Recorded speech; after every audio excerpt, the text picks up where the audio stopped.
દર્શક મિત્રો, સ્કાયનેટ મીડિયામાં આપનું સ્વાગત છે। આમ આદમી પાર્ટી દ્વારા પ્રથમ 460 જેટલા ઉમેદવારોની યાદી જાહેર કરી છે।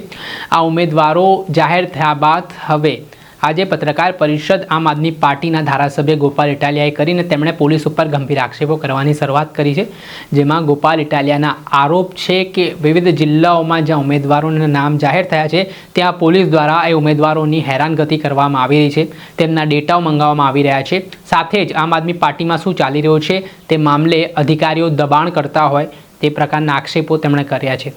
સાથે જ ગોપાલ ઇટાલિયા પોલીસ પર પણ ગુસ્સે ભરાયા છે અને કહ્યું છે કે ભાજપની દલાલી છોડી જે ઘટનાઓ ગુજરાતમાં બની રહી છે, કાયદો અને વ્યવસ્થાની સ્થિતિ લુખ્ખાઓ કથળી રહ્યા છે, તેમના પર કાર્યવાહી કરો, જેના કારણે આગામી સમયમાં ગુજરાત સલામત બને। ધારાસભ્ય ગોપાલ ઇટાલિયાએ શું પ્રહાર કર્યા, પોલીસ પર શું રોષ વ્યક્ત કર્યો તે સાંભળો। પહેલા તો આજે આપણા ઈષ્ટદેવ ભગવાન શ્રી રામચંદ્રજી મહારાજના પ્રાગટ્ય દિવસ છે, એટલે રામનવમીની સૌને હું શુભેચ્છાઓ પાઠવું છું। સૌને મારા જય સિયારામ। આજે મહત્વના બે વિષયો ઉપર ગુજરાતભરની જનતાનું ધ્યાન દોરવાનું છે।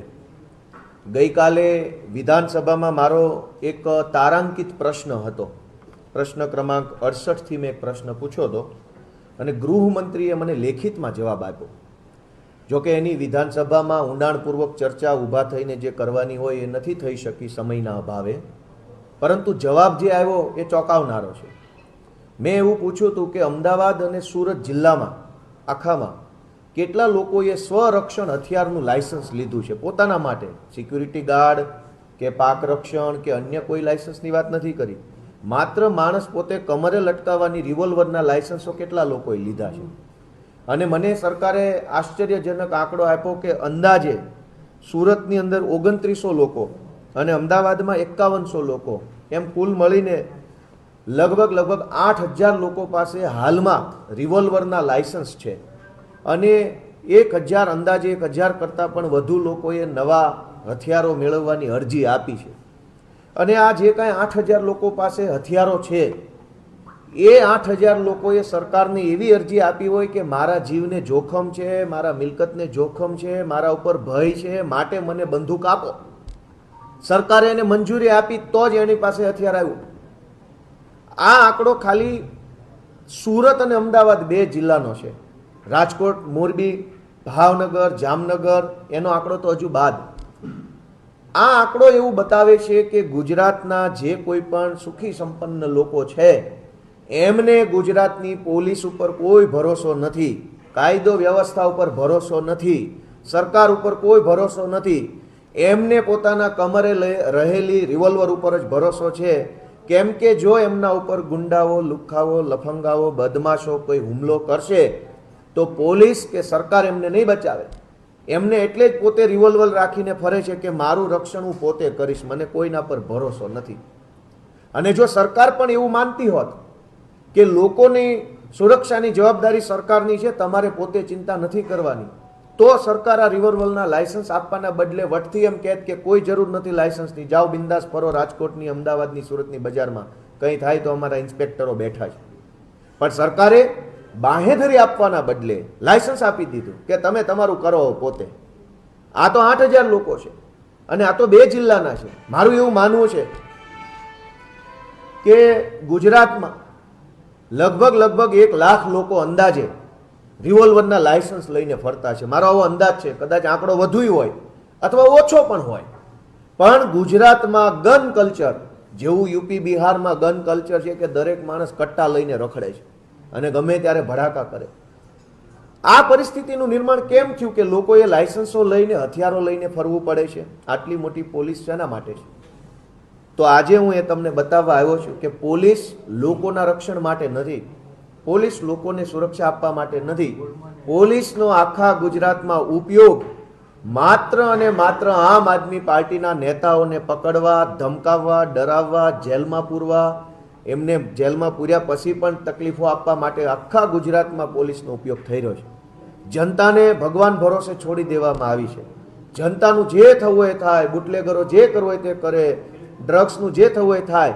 પોલીસ આખા ગુજરાતમાં માત્ર એક જ કામ કે આમ આદમી પાર્ટીનો કાર્યકર નેતા હોય તો એને પકડીને જેલમાં પૂરો। ગઈ તારીખ 13મી માર્ચના રોજ સાબરકાંઠામાં અમારા આમ આદમી પાર્ટીના કાર્યકર્તાઓને ઘરે જઈને 3 કલાક સુધી સાબરકાંઠા પોલીસે ધમકી મારી, એના મોબાઈલ ચેક કર્યા, લેપટોપમાંથી ડેટા કાઢ્યો કે તમારા આમ આદમી પાર્ટીના ઉમેદવારો કોણ કોણ છે, સ્થાનિક સ્વરાજની ચૂંટણીમાં એનો ડેટા આપો. 13મી માર્ચે ધરમપુર પોલીસ દ્વારા પણ ધરમપુરની અંદર અમારા આમ આદમી પાર્ટીના જે હોદ્દેદારો છે એમના ઘરે જઈ એમના લેપટોપ મોબાઈલ ચેક કર્યા અને કીધું કે તમારા ઉમેદવારોનો ડેટા અમને આપી દો, નહીંતર તમને અમે આમ તેમ કરી નાખીશું.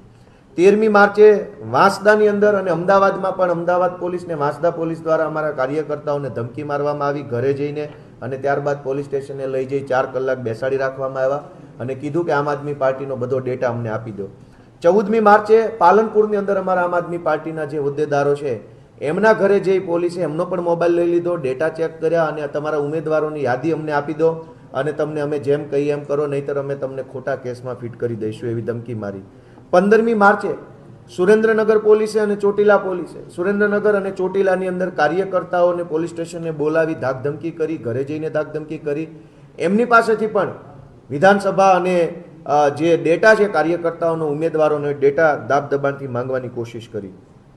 16મી માર્ચે નવસારીમાં, અમદાવાદમાં, નરોડામાં, બાપુનગરમાં અને એલિસ બ્રિજમાં આટલી જગ્યાએ પોલીસે એલિસ બ્રિજ, બાપુનગર, નરોડા, નવસારી, અમદાવાદ પોલીસે અમારા એ વિસ્તારના કાર્યકર્તાના ઘરે જઈ અને એમની પાસેથી ચૂંટણીને લગતો ડેટા માગી ધાકધમકી ચાલુ કરી. અને જ્યારે આ તમામ વિસ્તારમાં જ્યારે અમે પોલીસને પૂછ્યું કે આ તમારે અમારો ડેટા શું કરવો છે, તમે કોના કહેવાથી આવા કાળા ધંધા કરો છો, આવી દલાલી કેમ કરો છો, એવું જ્યારે પૂછ્યું ત્યારે દરેક પોલીસે કીધું કે અમારી પાસે કમલમમાંથી ડેટા માંગવાનું અમને સૂચન કરવામાં આવ્યું છે. આખા ગુજરાતની પોલીસનો ઉપયોગ માત્ર આમ આદમી પાર્ટીના નેતાઓની પાછળ થઈ રહ્યો છે. પબ્લિક રામ ભરોસે છે, પબ્લિક ભગવાન ભરોસે છે, એટલે પબ્લિક હથિયારોના લાયસન્સ કઢાવવા લાગ્યું છે. આ પરિસ્થિતિ ગુજરાતની થઈ છે. 17 તારીખે મોડાસા પોલીસે અને 24 તારીખને રાત્રે 2 વાગે અમદાવાદની અંદર અમારા આગેવાન અમજદભાઈ છે એમના ઘરે એસઓજી પોલીસ, મહિલા પોલીસ બધા ઘરમાં ઘૂસી ગયા અને સવાર સુધી ગાળીગલોચ કરીને એમની પાસેથી ડેટા કઢાવવાની કોશિશ કરી. આમ છેલ્લા 15 દિવસથી જોવો તો ગુજરાતના લગભગ જિલ્લા તાલુકાઓમાં એક સરખા પ્રકારે પોલીસે અમારા કાર્યકર્તાઓને પકડી, હેરાન કરી, ગાળીગલોચ કરી, ધાકધમકી કરી, ખોટી એફઆઈઆર કરી.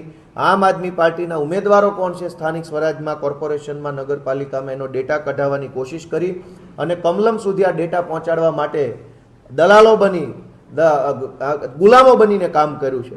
ગઈકાલે સુરેન્દ્રનગરના અમારા કોળી સમાજના આગેવાન અતુલભાઈ વેગડ વર્ષોથી ત્યાં કામ કરે છે, સમાજ સાથે સંકળાયેલા છે, પાર્ટી સાથે જોડાયેલા છે, એમને પોલીસે બોલાવી અને સુરેન્દ્રનગરના એસપીએ એની ચેમ્બરમાં બોલાવીને 2 લાફા મારી લીધા અને કીધું કે જા તારીખ જ્ઞાતિને જઈને કહી દે છે, બહુ વાયડી ના થશો તો ટાંટિયા ભાંગી જશે. આવું સુરેન્દ્રનગરના એસપીએ અમારા કોળી સમાજના આગેવાન અતુલ વેગડને કીધું ગઈકાલે.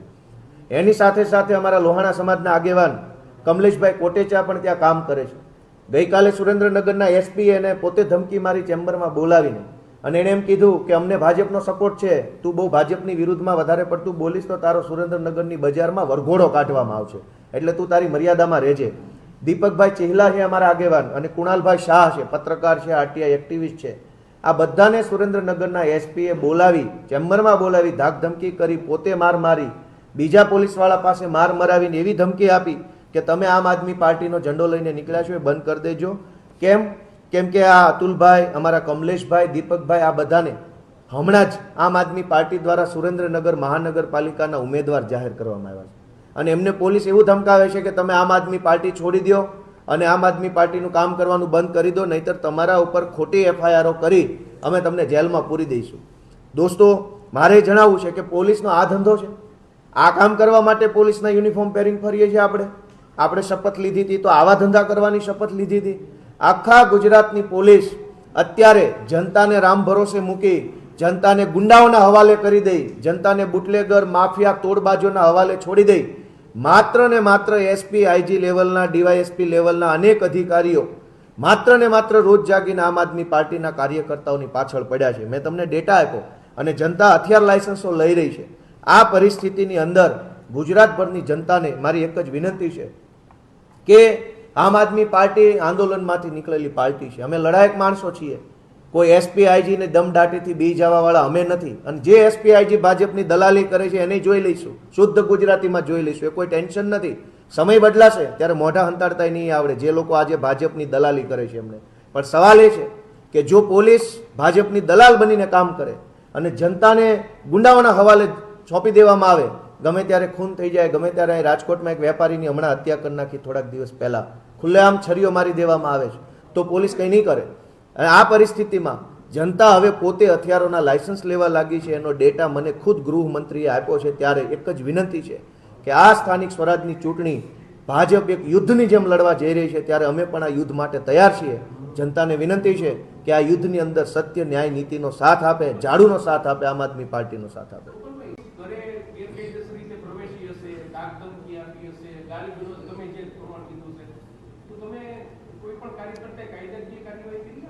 બધી જ જગ્યાએ અમે ફરિયાદ આપી છે, પણ અમારી ફરિયાદ ક્યાંય લેવામાં આવતી નથી. પોલીસે સ્પષ્ટ કીધું છે કે અમને ઉપરથી કમલમમાંથી ભાજપનો આદેશ છે કે ભાજપ આમ આદમી પાર્ટીના કાર્યકર્તાઓને ડરાવો, ધમકાવો અને એના ઉમેદવારનો ડેટા કઢાવી લો. અમે ફરિયાદ આપીએ છીએ. હવે ચોરને જ તે ન્યાયની ફરિયાદ આપવાની. બિલકુલ કોર્ટે છે, એ ચાલુ છે પ્રોસેસ, એ કરશું. અમારા ધરમપુરમાં, વાંસદામાં, પાલનપુરમાં, સુરેન્દ્રનગર, ચોટીલા, નવસારી, નરોડા, આટલી જગ્યાએ અમારા જે કંઈ કાર્યકર્તાઓને હેરાન કર્યા છે, એમાં અમે પોલીસની વિરુદ્ધમાં ફરિયાદ આપવા માટે સૌથી પહેલાં પોલીસમાં રજૂઆત કરી છે. આગળના દિવસોમાં જો પોલીસ સ્ટેશનેથી વ્યાજબી જવાબ લેખિતમાં નહીં મળે તો અમે એના માટે કોર્ટમાં પણ જવાના, કેમ કે આ બધી જ ઘટના હજુ હમણાં જ બનેલી છે, ચાલુ જ છે. તમે હમણાં કીધું કે ગૃહમંત્રીએ મને ડેટા આપ્યો, એ ડેટા શેર કરો ને. બિલકુલ, મેં વોટ્સએપમાં નાખ્યા છે, બધાના વોટ્સએપમાં મળી જશે. કેટલા લાયસન્સ ઇસ્યુ થયા છે? અંદાજે 8,000 કરતાં વધુ લાયસન્સ 2 જિલ્લામાં છે અને 500 કરતાં પણ નવા લાયસન્સોની અરજીઓ થઈ છે. અને એ તો ખાલી 2 જિલ્લાનો આંકડો છે. ગુજરાતમાં તો 33 જિલ્લાઓ છે. 2માં 8,000 હોય તો 4માં 8 દુ 16,000 થઈ જાય, તો 16 જિલ્લામાં કેટલા થાય? ખાલી રેન્ડમ આંકડો પકડીએ લોજિકથી તો પણ ખૂબ મોટી સંખ્યામાં ગુજરાતના લોકો હથિયાર લાયસન્સો લઈને ફરવા લાગ્યા છે. કેમ કે લોકોને ખબર છે કે અમને કંઈ તકલીફ પડશે તો પોલીસના ભરોસે રહેવાય એમ નથી, પોતાની સુરક્ષા સૌએ જાતે જ કરવી પડશે. ગોપાલભાઈ, કેજરીવાલ અત્યારે ગુજરાતના પ્રવાસે છે. દિલ્હીના એક મંત્રીએ શીશ મહેલ બતાવીને કેજરીવાલને રહેમાન ડકેત એવું ઉપમા આપી છે, શું કહેશો? આપણે સત્તામાં બેઠા છીએ તો આપણને જનતાએ કામ કરવા માટે મૂક્યા છે, ગાલી ગલોચ કરવા માટે નહીં. ભાજપના નેતાઓને વિનંતી છે કે માંડ માંડ સત્તામાં આવ્યા છો તો 4 સારા કામ કરો તો બીજી વાર આવશો, નહીંતર પાછા ફેંકાઈ જશો.